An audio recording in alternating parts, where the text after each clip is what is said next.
Hello guys, good evening, नमस्कार। मैं स्मिता आप सभी का स्वागत अभिनंदन करती हूँ आपके अपने चैनल एडू क्लासेस एक कदम सबके साथ में, जहाँ पे हम सभी हिंदी परीक्षाओं की तैयारी कर रहे हैं। और आज लाइव क्लास नहीं आ पाई, उसके लिए माफ़ी चाहूँगी। तो चलिए, आज मैं आप सभी लोगों के लिए टॉप 20 क्वेश्चन लेकर आई हूँ।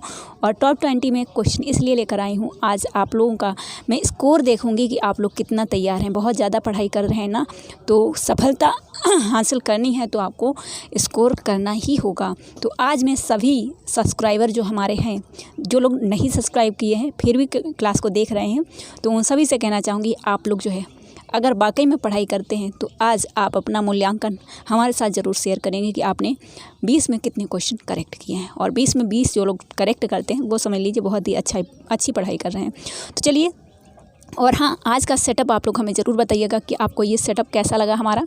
ठीक है, चलिए, तो पहला क्वेश्चन आपकी स्क्रीन पे आ चुका है।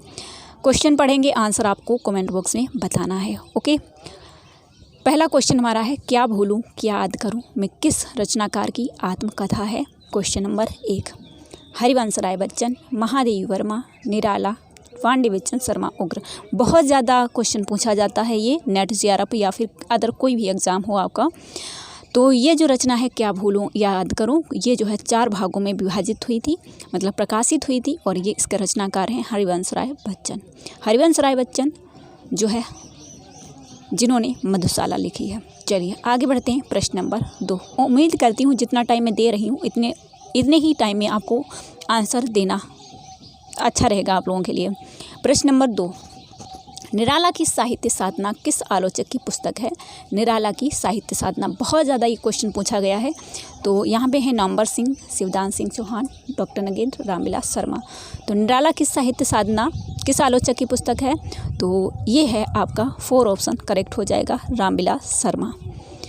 चलिए आगे बढ़ते हैं। प्रश्न नंबर 3, प्रश्न नंबर 3 है आपका, अरुण और मधुलिका किस कहानी के पात्र हैं। अरुण और मधुलिका, बहुत ज़्यादा पात्रों के बारे में पूछा जाता है। तो चित्तौड़ का द्वार, अशोक, आकाशदीप, पुरस्कार। आकाशदीप में है चंपा, चंपा ही है ना। और अरुण और मधुलिका ये जो है पुरस्कार कहानी जो है जयशंकर प्रसाद की ही है। आप लोग बताइएगा, तो उसके ये पात्र हैं। चलिए प्रश्न नंबर 4, प्रश्न नंबर 4 है आपका, जिंदगी नामा। जिंदगी नामा किसकी रचना है। ये जिंदगी नामा जो है उपन्यास है और ये 1979 में प्रकाशित हुई है। जिंदगी नामा किसकी रचना है। मन्नू भंडारी है, मृदुला गर्ग हैं, कृष्णा सोबती हैं, उषा प्रेमवदा है। किसकी रचना है, तो ये रचना जो है किसकी है, कृष्णा सोबती की, जिंदगी नामा। प्रश्न नंबर 5, प्रश्न नंबर 5 आपका जो है ऑप्शन नीचे भी दिया गया है, लेकिन 3 ही ऑप्शन आप लोगों के सामने जो है इसमें ही आपका आंसर छुपा हुआ है। प्रश्न नंबर 5 है, वियोगी हरि जी का पूर्ण नाम क्या है। तो श्री राम प्रसाद द्विवेदी, श्री हरि प्रसाद द्विवेदी या फिर श्री हरि द्विवेदी। इसका करेक्ट आंसर क्या होगा। प्रश्न नंबर 5 करेक्ट आंसर हो जाएगा सेकंड ऑप्शन, श्री हरिहर प्रसाद द्विवेदी। चलिए प्रश्न नंबर 6, प्रश्न नंबर 6 आपका है, प्रश्न नंबर 6 के साथ ही हमारा टेलीग्राम चैनल है, इसको अगर आपने अभी तक ज्वाइन नहीं किया है तो ज्वाइन कर लीजिए। वहाँ पे आपको हमारी सभी क्लासेस का लिंक प्रोवाइड कराया जाता है। देहाती दुनिया के रचनाकार कौन है। देहाती दुनिया ये एक उपन्यास है, इसके रचनाकार पूछा गया है और ये प्रकाशित कब हुआ है, इसका आंसर आप हमें कमेंट बॉक्स में बता सकते हैं। पद्मलाल पुन्नालाल बख्शी, हजारी प्रसाद द्विवेदी, शिव पूजन सहाय, बलभद्र दीक्षित पढ़ीस। तो मित्रों एक बार और बता दूं, ये जो देहाती दुनिया है इस रचनाकार की एकमात्र रचना है, वो है शिव पूजन सहाय। प्रश्न नंबर 7, गेहूं और गुलाब की रचना विधा है, कौन सी विधा है। उपन्यास है, कहानी है, नाटक है, संस्मरणात्मक रेखाचित्र है।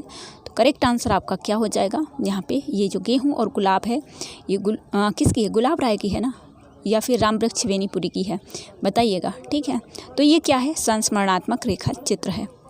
चलिए आगे बढ़ते हैं। एक बूंद सहसा उछली किस रचना की विधा है। तो यहाँ पे ऑप्शन दिया गया है, संस्मरण, डायरी, रिपोर्टाज, यात्राव्रत। तो ये जो एक बूंद सहसा उछली की रचना विधा जो है यहाँ पे ऑप्शन दिए गए हैं, तो ये है आपका यात्राव्रत। ठीक है, यात्राव्रत। प्रश्न नंबर 9, प्रश्न नंबर 9 है आपका, जुलूस उपन्यास के लेखक कौन है? जुलूस उपन्यास किसने लिखा है? नागार्जुन ने, मोहन राकेश ने, कमलेश्वर ने, फणीसुनार रेणु ने। तो मैला आंचल किसने लिखा है आप लोग एक बार बताइएगा, और उसका प्रकाशन वर्ष क्या है? तो ये जो है फणीसुनार रेणु ने लिखा है जुलूस। चलिए 10 नंबर क्वेश्चन, वकरी नाटक। वकरी नाटक के रचयिता कौन है? मोहन राकेश, हबीब तनवीर, सर्वेश्वर दयाल सक्सेना, उपेंद्रनाथ अस्क। तो ये जो वकरी है नाटक, ये नट और नटी पर आधारित है। इसका प्रकाशन वर्ष है 1974, और ये जो है लोक नाट्य है। ठीक है, लोक नाट्य जैसे नौटंकी होती है उसी तरीके से नट और नटी पर आधारित है। तो ये जो है सर्वेश्वर दयाल सक्सेना जो आपके तृतीय तार सप्तक में है, ध्यान रखना इन्हीं की रचना है। चलिए आगे बढ़ते हैं, प्रश्न नंबर 11। तो 10 क्वेश्चन बन चुके हैं हमारे, उम्मीद करती हूँ 10 में 10 तो आपने करेक्ट किए ही होंगे। प्रश्न नंबर 11, संयोगिता स्वयंवर है, क्या है, कौन सी विधा है, नाटक है, कहानी है, उपन्यास है, जीवनी है? तो करेक्ट आंसर जो है आपका संयोगिता स्वयंवर क्या है? नाटक है। ठीक है, चलिए आगे बढ़ते हैं, प्रश्न नंबर 12। प्रश्न नंबर 12, गीतिका के रचनाकार हैं, कौन है गीतिका के रचनाकार? प्रसाद, पंत, निराला, मुकुटधर पांडे। तो करेक्ट आंसर सभी हमारे प्रिय मित्र बताएंगे। गीतिका 1936 में प्रकाशित हुई है, और ये छायावादी रचनाकार हैं, निराला उनकी रचना है। प्रसाद भी छायावादी हैं, पंत भी हैं, निराला भी है, और मुकुटधर पांडे को भी छायावादी माना जाता है। प्रश्न नंबर 13। प्रश्न नंबर 13 के 2 ऑप्शन ऊपर दिए हैं, वयम रक्षाम क्या है, और 2 आपके संस्कृत नाटक है, या फिर निबंध संग्रह है, काव्य ग्रंथ है, या फिर उपन्यास है। तो प्रश्न नंबर 13 का करेक्ट आंसर क्या होगा आप लोग कमेंट बॉक्स में बताएंगे। वयम रक्षाम 4 ऑप्शन हो जाएगा, उपन्यास है। ठीक है, चलिए प्रश्न नंबर 14। प्रश्न नंबर 14 जो है, किस उपन्यास का कथानक भारत पाकिस्तान विभाजन पर आधारित नहीं है? नहीं पे ध्यान दीजिएगा।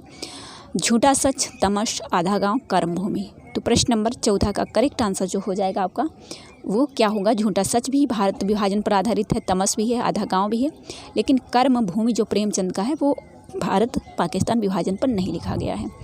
प्रश्न नंबर 15। प्रश्न नंबर 15 आपका जो है यहाँ पे लिखा है कि किशोरी लाल गोस्वामी कृत इंदुमती नामक कहानी सर्वप्रथम कब और कहाँ प्रकाशित हुई थी? तो 4 ही ऑप्शन है, लेकिन जो सही ऑप्शन आपका दिया गया है वो 2 ही ऑप्शन यहाँ पे दिए गए हैं सामने आपके। इनमें से कौन सा करेक्ट होगा? तो सरस्वती पत्रिका में प्रकाशित हुई थी 1900 में। ए ऑप्शन करेक्ट हो जाएगा, मतलब फर्स्ट ऑप्शन करेक्ट हो जाएगा। प्रश्न नंबर 16, संसद से सड़क तक 1964 में प्रकाशित हुई थी। संसद से सड़क तक 1964 में प्रकाशित हुई थी, किसकी रचना है? मुक्तिबोध, धूमिल, सर्वेश्वर दयाल सक्सेना, या फिर लीलाधर जगुड़ी। तो करेक्ट आंसर आपका क्या होगा प्रश्न नंबर 16 का? संसद से सड़क तक धूमिल की रचना है, धूमिल। चलिए प्रश्न नंबर 17। प्रश्न नंबर 17 है, भाग्यवती जो 1977 में नहीं 1877 है ना, भाग्यवती 1877 उपन्यास के रचयिता कौन है? तो श्रद्धाराम फुलेरी, ज्ञानेंद्र, या फिर रामरक्ष बेनीपुरी।